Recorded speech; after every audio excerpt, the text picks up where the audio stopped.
Alors,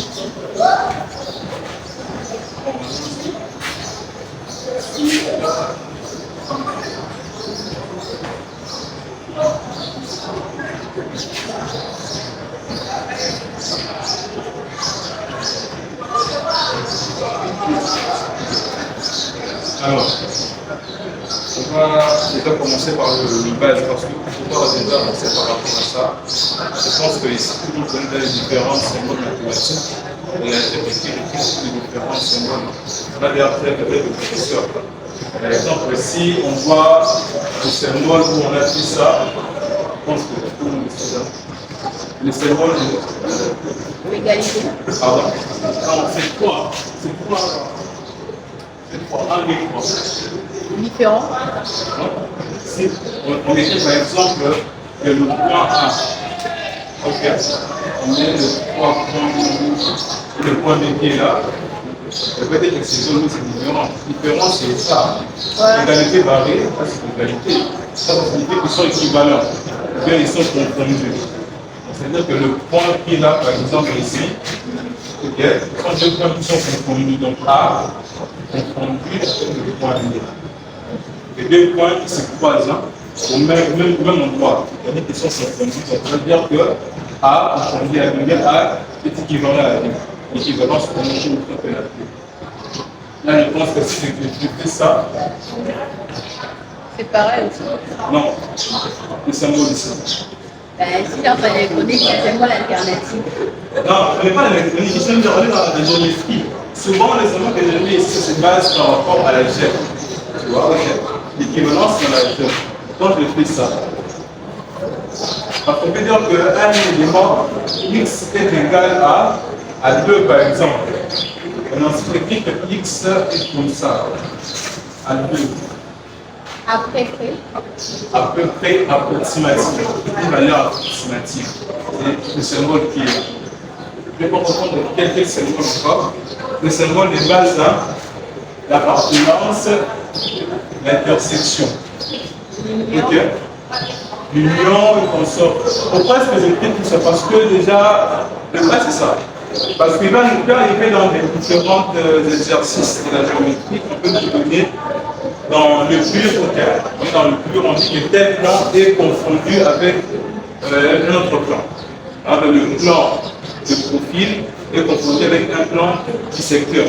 Comment on va le savoir? Parce qu'on ne pourra pas l'écrire verbalement comme ça. On peut mettre juste le symbole qui est là. Et on dit symbole que je te réfère pas, ça sera compliqué. Donc, on peut connaître les différents symboles de base qui n'est pas cherché à se faire. Il y en a plusieurs, juste mis de base. Dis-moi, j'ai mis ma corde, je fais ça. Et ça va pas je pense que là, c'est tout, on va tout aller rapidement. C'est faire pour faire de base et de base.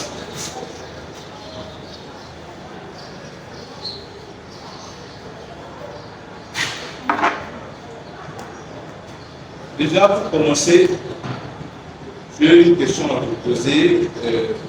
Pour vous, c'est quoi le cours de la géométrie descriptive? Parce qu'on peut apprendre une chose en connaissant son importance. Pourquoi est-ce qu'on apprend ce cours?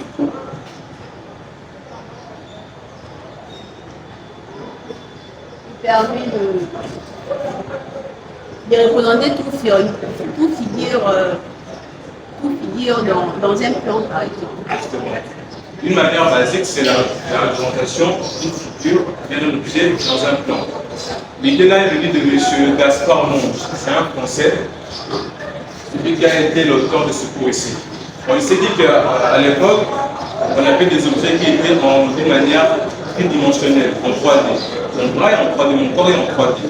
Mais il s'est dit que quand je vois une maison qui est en 3 dimensions, est-ce qu'il y a une possibilité de pouvoir le mettre dans un plan à 2 dimensions? C'est-à-dire de représenter un plan à 2 dimensions, et non d'une manière tridimensionnelle. Parce que le plan tridimensionnel, c'est dans l'espace, et dans l'espace qui est là. Mais sur le plan, on n'est pas en tridimensionnel, on est maintenant en DD, donc en dimensionnel. On n'a que 2 dimensions qui est sur le plan. Mais c'est des modèles qu'on peut le faire sur le plan. Donc pour laquelle il a mis des études pour pouvoir mettre en place tout ici. Et il s'est dit une chose. Il s'est dit que dans l'espace, on a ce qu'on appelle un plan de référence, un plan référentiel. Vous savez que souvent, nous, on a en géométrie, voilà, le plan référentiel qui est là.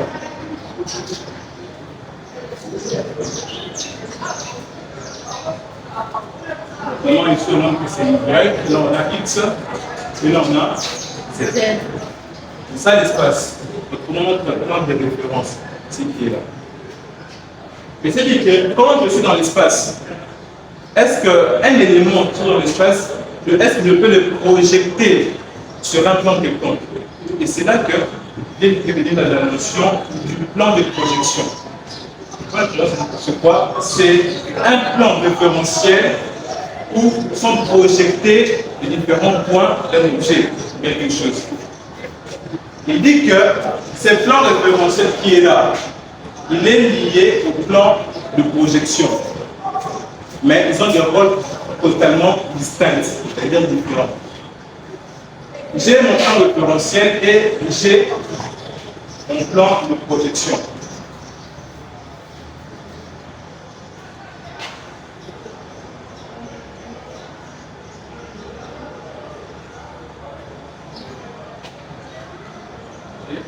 Ça, ça et ça.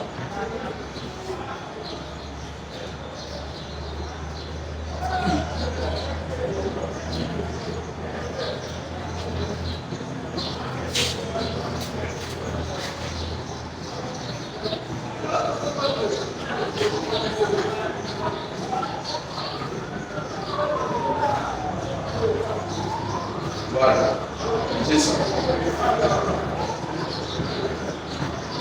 Qu'est-ce que l'on remarque? Il a dit que le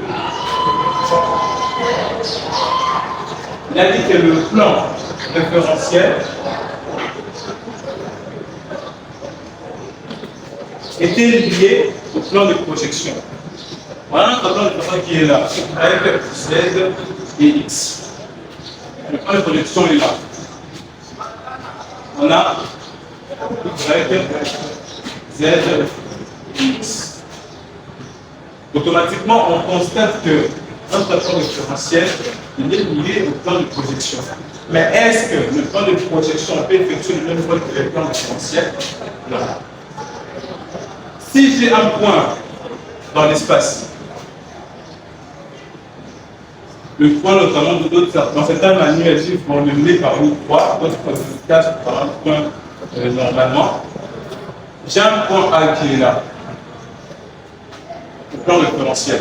C'est-à-dire ma craie qui est dans l'espace, il est quelque part le plan référentiel. J'ai les trois dimensions qui sont là.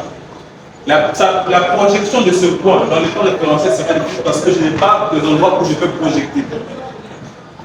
Donc la craie s'est dit que ok, on va placer un plan de projection. De toute manière, on sait que si j'ai un point dans l'espace, un point A, et bien ici, j'ai une manière de pouvoir le représenter. En faisant quoi? En projetant ce point-là sur le plan de projection. Différents plans de projection. Là et là. Et on s'est dit que le plan où on a cette partie ici, il a appelé ça, lui, on dit le mélange vertical, il a appelé ça le P, F, P. Il appelle ça le plan frontal de projection, ou autrement le P, VP. Le plan vertical de projection, ce qui est vertical. Pourquoi est-ce que je l'écris dans deux termes différents? Parce que souvent dans le domaine où j'ai constaté dans les livres, votre plan mentionné comme ça, d'autres mentionné comme ça. Nous sommes déjà sur la verticale. Et quand je vois le PFP ou le PVP, il s'agit du plan de projection qui est vertical. Et il y a le plan horizontal de projection qui est le PH. D'accord? C'est par rapport à sa théorie. Donc là, déjà, on comprend qu'on a un plan référentiel et on a un plan de projection. Pourquoi on a un plan de projection? De pouvoir projeter un point dans l'espace. on ne pourra pas les représenter. Parce qu'ici, on ne peut pas les représenter.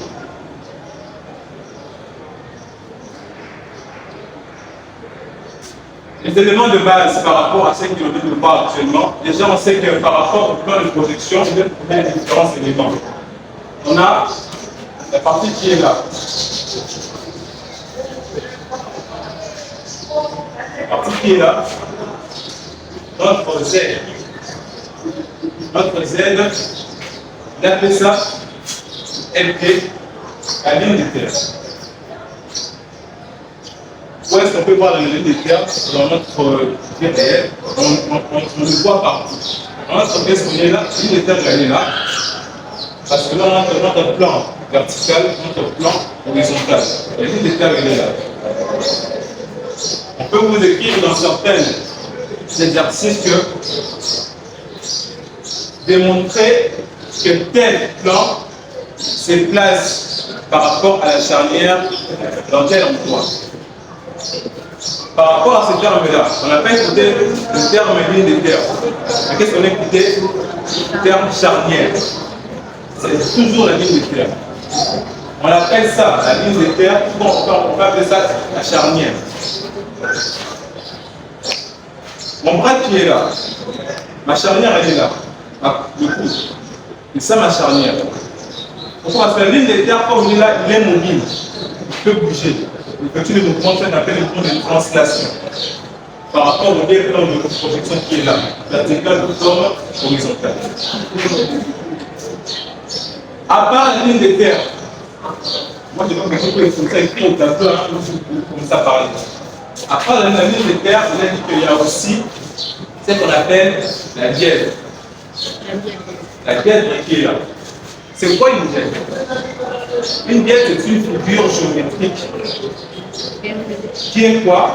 Qui est le lieu où deux plans se rencontrent ou se réunissent. Dans notre cas ici, on a le plan vertical, on a le plan horizontal. Et donc on dit que par rapport au plan qu'on a là, le plan de projection, on a 4 dièdres horizontales. On a le premier dièdre, la deuxième dièdre, la troisième dièdre et la quatrième dièdre. Un peu comme les cercles que tu veux montrer. Vous dites? Un peu comme la représentation, non comme dans les justement. cercles. Pourquoi est-ce qu'il a fait comme ça? Parce qu'il s'est dit qu'on est dans un cercle trigonométrique. Il s'est dit que des deux cours de théorie. Sans pas que des théories de base. Il s'est dit que sans trigonométrie, quand on a ça, là on a le cosinus et le sinus. Il s'est dit que, ok, dans le cas de trigonométrie, on lit toujours la force de rotation par rapport autour du cercle d'une manière contraire à l'équipe du monstre. Vous avez dit que par rapport à ici, pour permettre de mieux effectuer la projection, on va faire quoi? On va pouvoir lire les sens dièdres dans le sens contraire.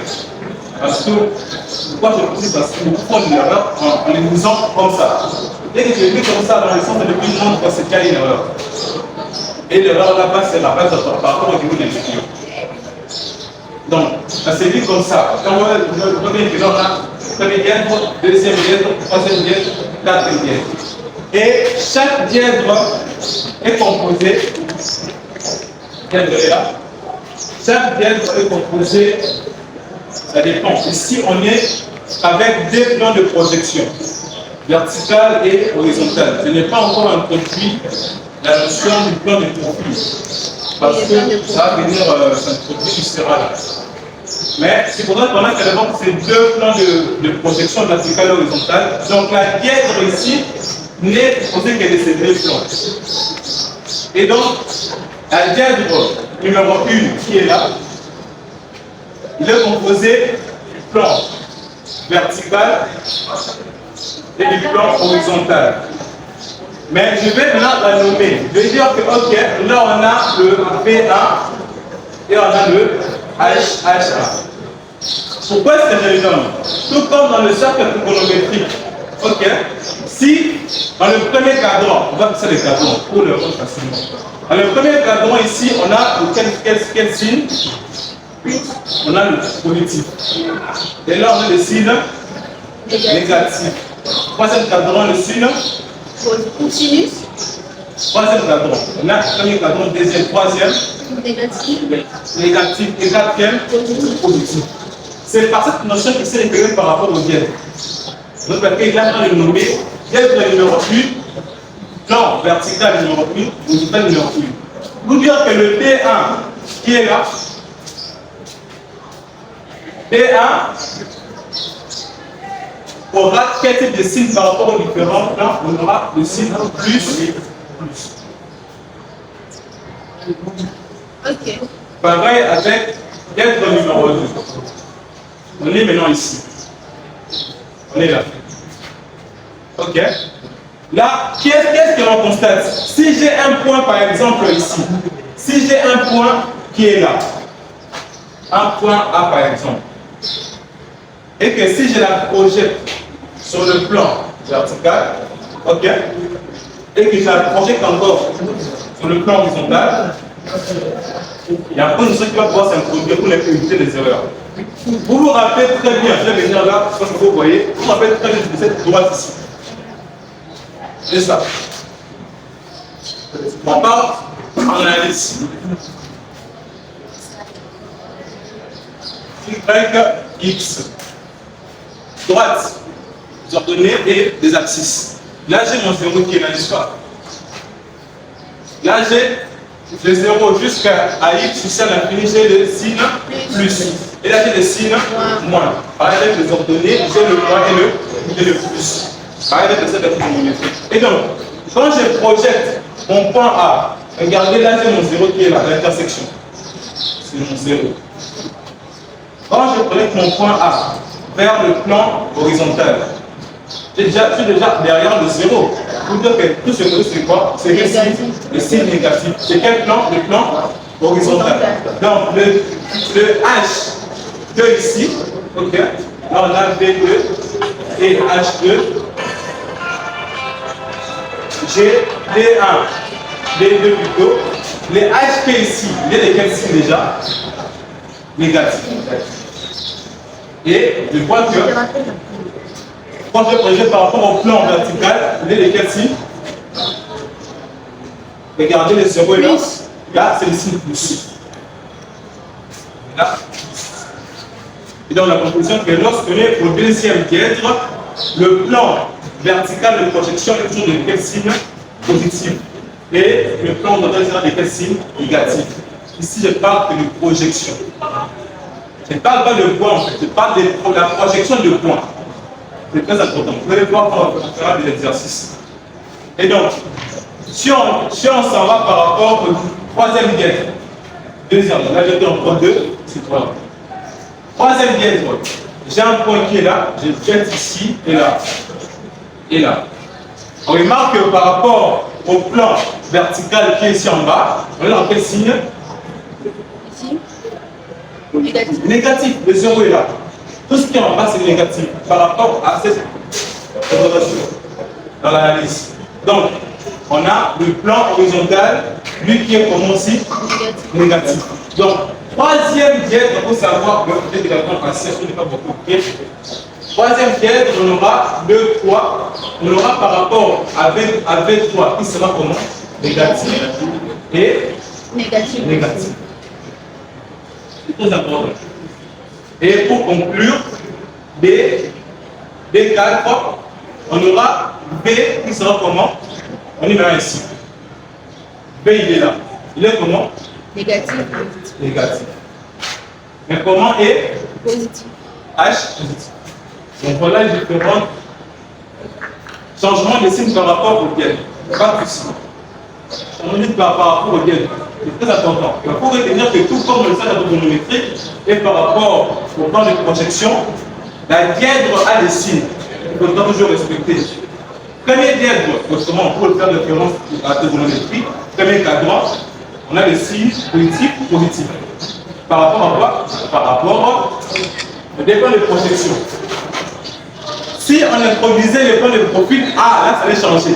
Parce qu'il faudra projeter en même temps sur le plan vertical, horizontal et sur le plan de profil.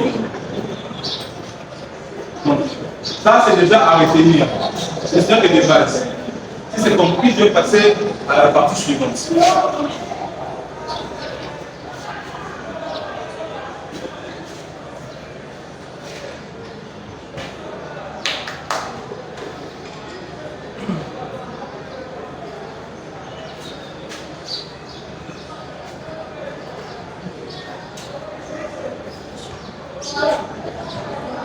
On va prendre un exemple de l'argument.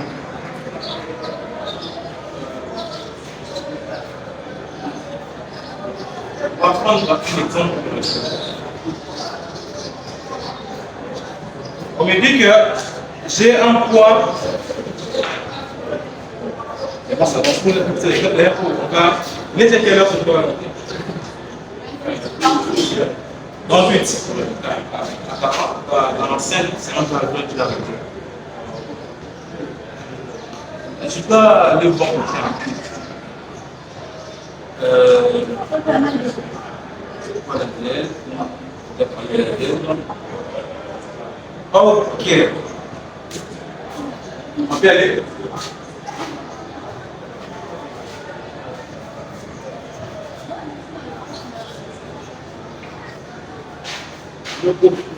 Il y a des ça. Ouais.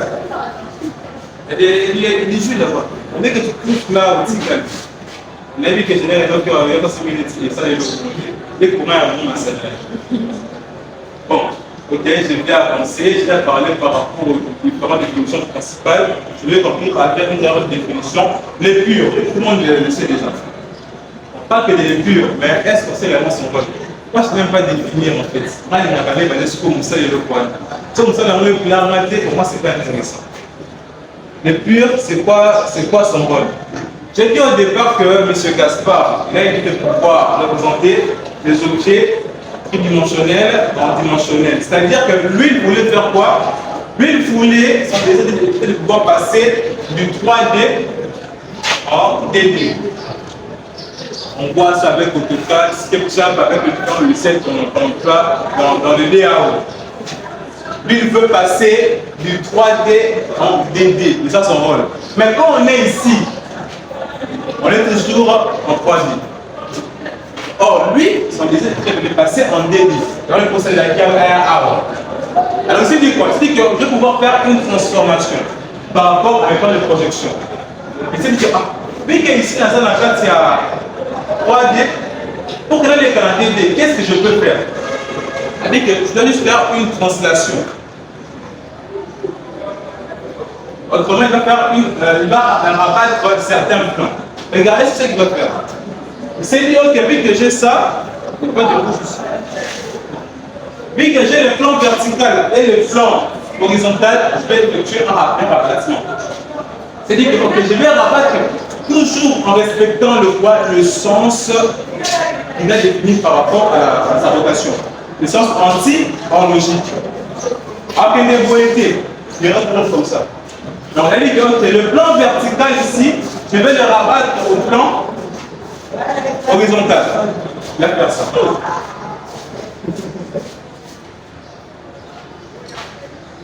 Et le plan horizontal en vertical, lui, il va le rabattre là pour avoir d'une manière collinéaire que le plan vertical vienne se rabattre vers le plan horizontal. Je m'explique. Quand c'est comme ça, on a le plan de référentiel qui est là. Qui est là. Et donc, il s'est dit, je vais rabattre le plan vertical vers le plan horizontal pour obtenir un seul plan. Je vais faire les différentes évolutions. Je vais effacer le plan vertical.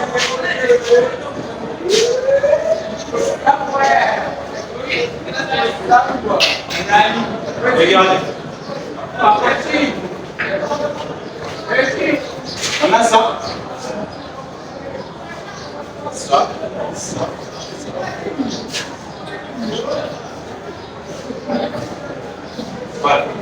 Je vais juste mettre le premier guet qui est là. On a le plan vertical et le plan horizontal. C'est dit que ok, je vais rabattre le plan vertical vers le plan horizontal pour obtenir un seul plan.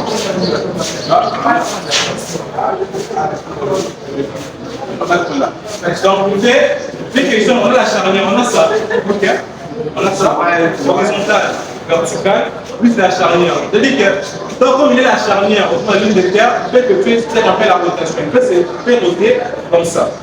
C'est ce qu'il voulait faire. C'est-à-dire que comme ça, je suis en plus dimensionnel, je vais passer en DD en faisant cette rotation ici. Donc, il a pris ça, donc il est comme ça. Ok, il a fait ça. Donc là, il est parti là-bas. Pour obtenir quelle forme finale? Pour obtenir ça. Et puis pour obtenir ça, pour avoir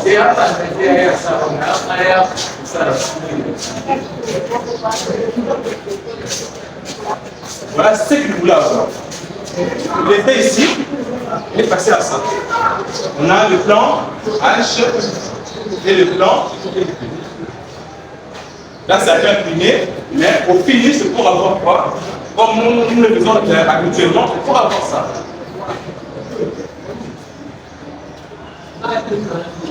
Le plan H et le plan P. Et là, on a LT qui est la ligne de terre ou la charnière. Voilà, c'est dire que pour le moment, j'ai accompli ma mission. Mission pour le moment. On est passé dans dimensionnel en dimensionnel. En faisant quoi? En abattant un des plans de projection. Et c'est dit que moi je vais prendre le plan vertical pour expliquer le sens que j'ai donné au départ. C'est pourquoi il a abattu le plan vertical dans le plan horizontal. Et il a obtenu son étude. Et comme je l'ai dit, lui, il peut roter. Mais je vais arriver plus tard. Et donc, si on prend l'exemple comme on le fait avec le professeur, donc on a fait un point qui était placé là, un point A. Si je le projette vers le deuxième plan, ici, et là, j'aurai différents points de projection qui seront là. J'aurai A sur le plan horizontal et A quoi? A, B. Bon, on va passer le F, qui est l'une de F, plan frontal. AF, parce qu'il faut avoir la référence. AF et AH. Et donc, on a ce qu'on appelle la ligne de rappel. Ça veut dire, c'est quoi la ligne de rappel? La ligne de rappel, c'est d'une manière basique, c'est une ligne qui est perpendiculaire, toujours perpendiculaire à la ligne de terre. Et qui montre, qui guide le rapport de différents points de projection par rapport au point original. Donc, je vais faire la ligne de rappel, ce qui est là. Ce qui est là.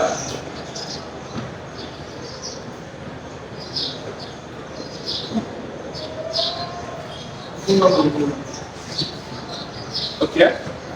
Ce qui est là, c'est la ligne de rappel. On dit qu'il est toujours perpendiculaire par rapport à la ligne de terre.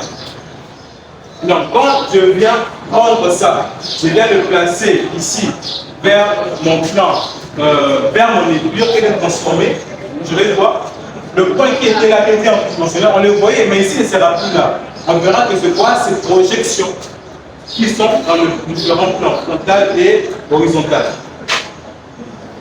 F et H.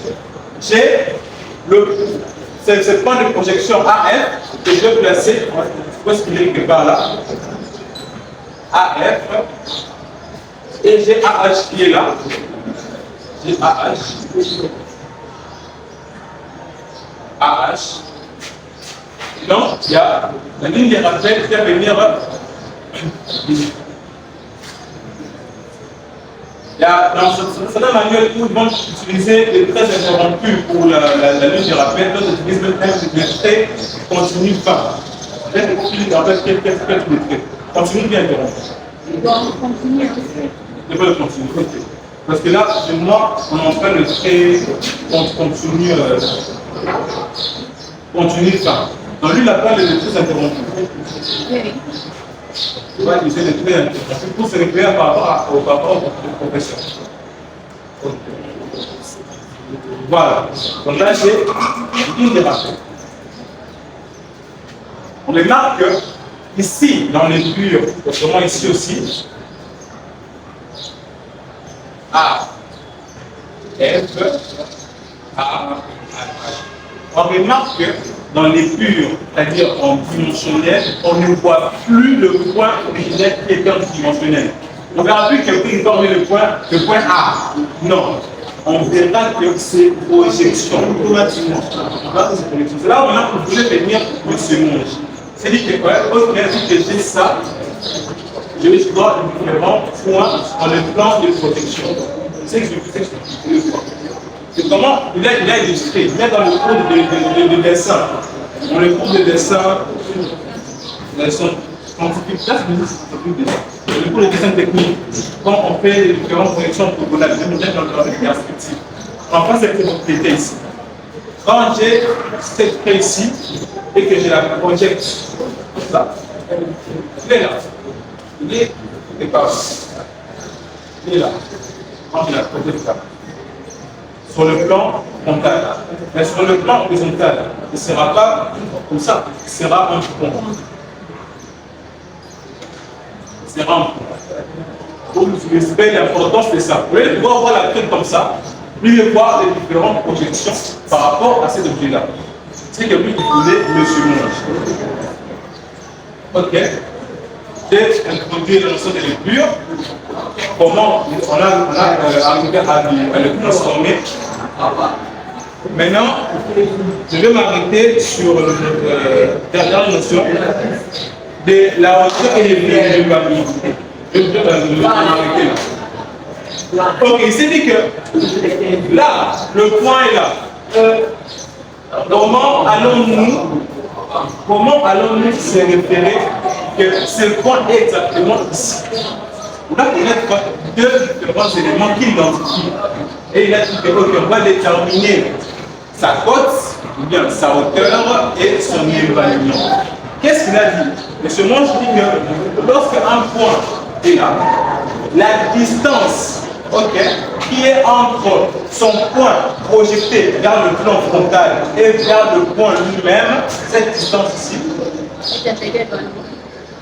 il a fait ça, l'éloignement. Vous avez juste un petit 1, c'est ça l'éloignement. Et la distance qui est entre ce point-là vers le plan horizontal, vers le plan H, c'est ça qu'on appelle la hauteur. Là, le premier H. C'est-à-dire que pour pouvoir réellement expliquer avec facilité le point qui est là, on va utiliser là, son éloignement et sa hauteur, sa cote. Et comment savoir ça dans les pires? Ok. Dans les pires, ok. On est là. On a projecté le point, n'est-ce pas? Regardez. On a projecté le point. A qui est venu là. A, il est venu ici. On l'a transformé dans les purs. Automatiquement, le point AF vers le plan frontal. On a dit que c'était quoi? Cette distance ici qui est là. C'est ça, mon éloignement. Je mets ça comme ça. Et là, je mets ça comme ça. Ça, la distance par rapport à ce point A vers le plan frontal, il a fait ça, l'éloignement. Et la hauteur, là, il a pris ça, la cause. Vers le plan horizontal. Là, le plan frontal, l'éloignement, horizontal, la hauteur. Et dit que grâce à ces deux éléments, on peut, d'une manière très fiable, identifier pour vraiment un point ou une droite dans le plan de projection. Ici, c'est pareil.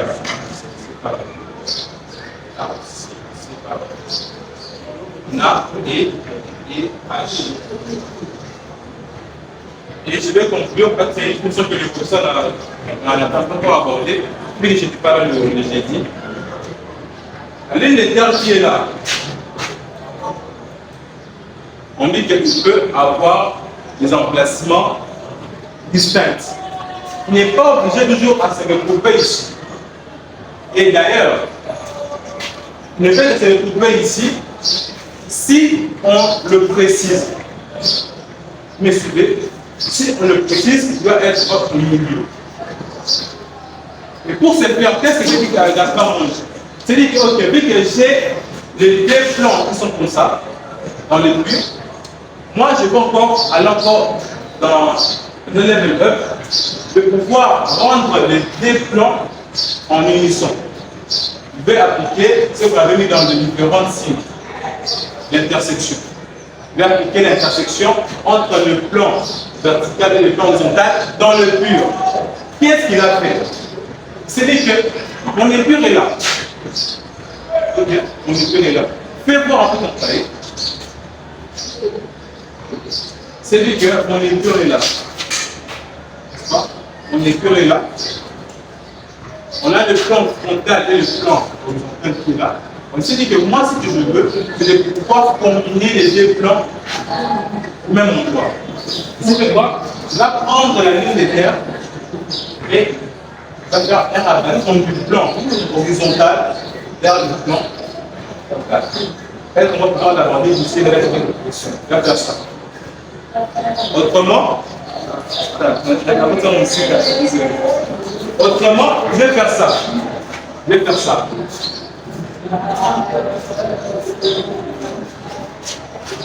Ici, je vais faire ça. Je vais prendre ça et le mixer. D'accord, ça en fait. Je vais faire fermer les tailles. Je vais quitter de ça à ça.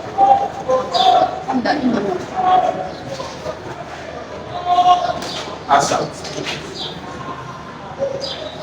Un plan unique. C'est là où le plan finit. Et donc, il s'est dit que, vu que j'ai mon plan ici, le plan vertical et l'orientalité distincte, ce que je c'est mettre ensemble. Automatiquement, il a nommé que le plan frontal était confondu avec le plan vertical horizontal. Sont venus se mettre ensemble. Donc, ce qu'on a ici, on a un plan frontal et un plan horizontal qui sont mis ensemble.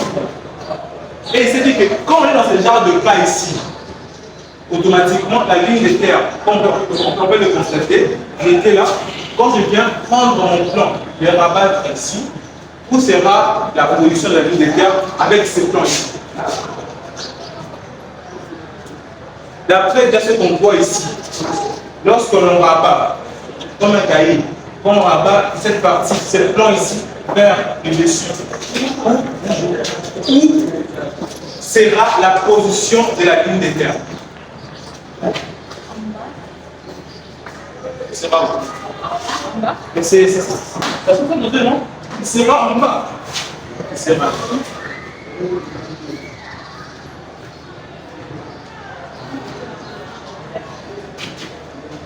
À partir de ça, la mine de Marx, là où je vais conclure, il a dit ceci.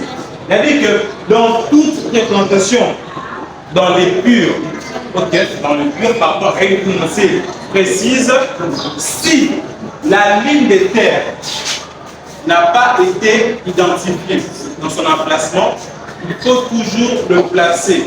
Le placer soit dans le point inférieur, soit dans le point supérieur de votre plan de projection. S'il n'a pas été quoi?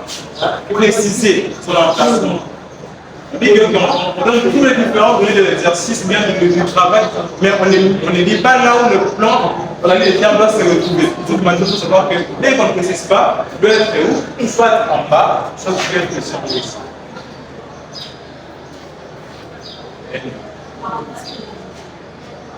Mais quand on ne précise pas, c'est là. Mais quand on précise, c'est là qu'il doit y avoir un placement quelque part dans le plan.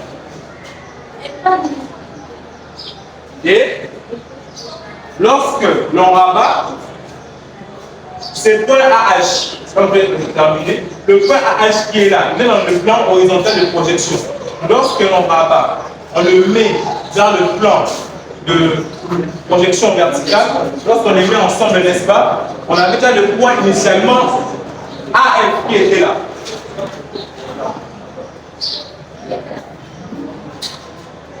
AF qui était là. Ici, on demande n'importe frontale. AF était déjà là. Maintenant, le plan AH est un plan horizontal. Je vais quitter ici pour venir ici vers le plan frontal. Parce qu'on a fait un attraction. Et donc, logiquement, qu'est-ce qu'ils ont fait ici? On a fait une date, là, je n'ai pas une date, je n'ai pas de mesure. On va prendre sa hauteur qui est là. La hauteur, il a une dimension, il a une mesure. Je pense que la hauteur est de 3 cm. Tu vas prendre ta latte, prendre le 3 cm qui est là. Entre la ligne de terre, du départ, jusqu'au point AH. Tu prends le 3 cm, tu vas maintenant venir le placer vers la ligne de terre qui est là. Je le place le point toujours perpendiculaire du départ jusqu'à 3 cm. Et tu places ce point A, H. Comment il est arrivé là? C'est juste ce rabattement-là. Il était ici, ok, on est venu le rabattre là. Vous voyez? Il était là, on est venu le rabattre ici.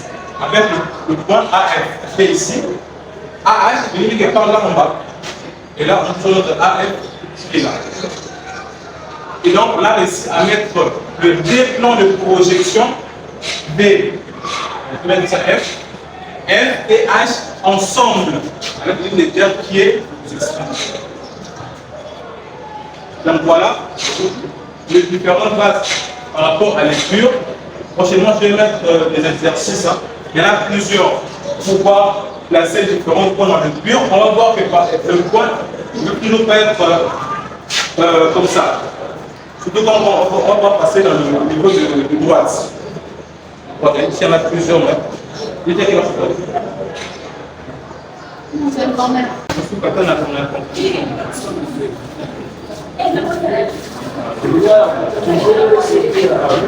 Les amis, j'ai une question. J'ai une question.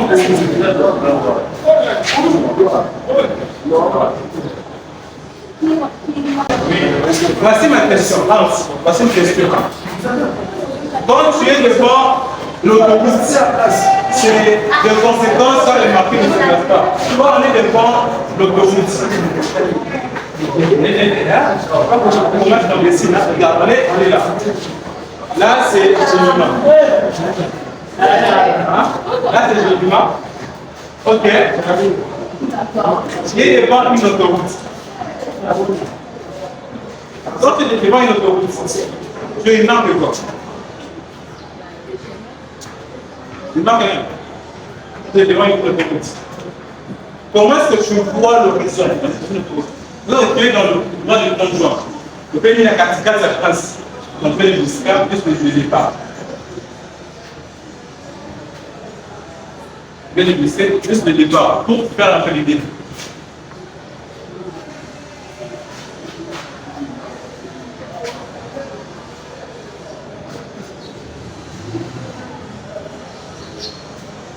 Ok, on est là.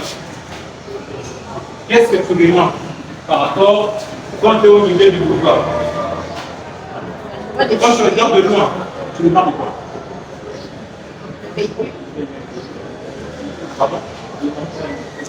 Non, tu es au milieu de là, c'est là que tu regardes le droit des comptes, tu vois quoi? Tu demandes quoi? Le type dessus, ce type ici. On remarque à la fin, on va faire simple.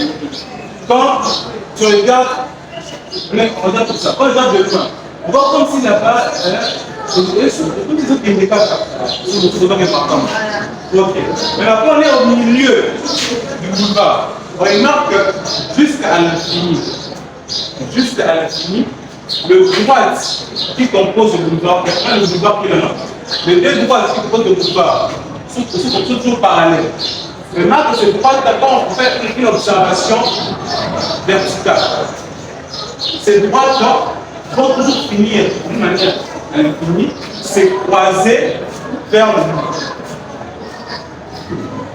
Toujours se croiser quelque part. Mais on ne sait pas où et comment. Le Seigneur est marqué pour le monde. quand tu regardes le boulevard, quand tu vois le boulevard et que tu as tout calme, la négociation arrive, quand tu l'as au milieu, comme si c'était qu'il y a tout calme, mais tout est raté. Mais là, que quand on fait une transformation verticale de deux droites qui sont parallèles, comme le boulevard, c'est comme si à l'infini, à ce côté droite-là, ils vont nous se rencontrer à un lieu qu'on ne sait pas. C'est une de ces remarques. C'est très important dans la théorie des outils. Pour dire que deux droites qui sont parallèles, et quelque part à l'infini, ils vont se croiser, mais on ne sait pas. Donc voilà la remarque que vous pouvez vous partager de M. Gaspard. C'est une remarque qui est très importante. Donc là, on a la droite B1 et la droite qui est là. Et en fait, je vais mettre une section de droite. On a vu que c'est deux pailles sur le c'est rien. Les temps. Vous allez venir avant ça, mais lui, il s'est dit qu'il est dans les transports. Merci beaucoup. On passe le jour à une fois. Je vais trouver un jour.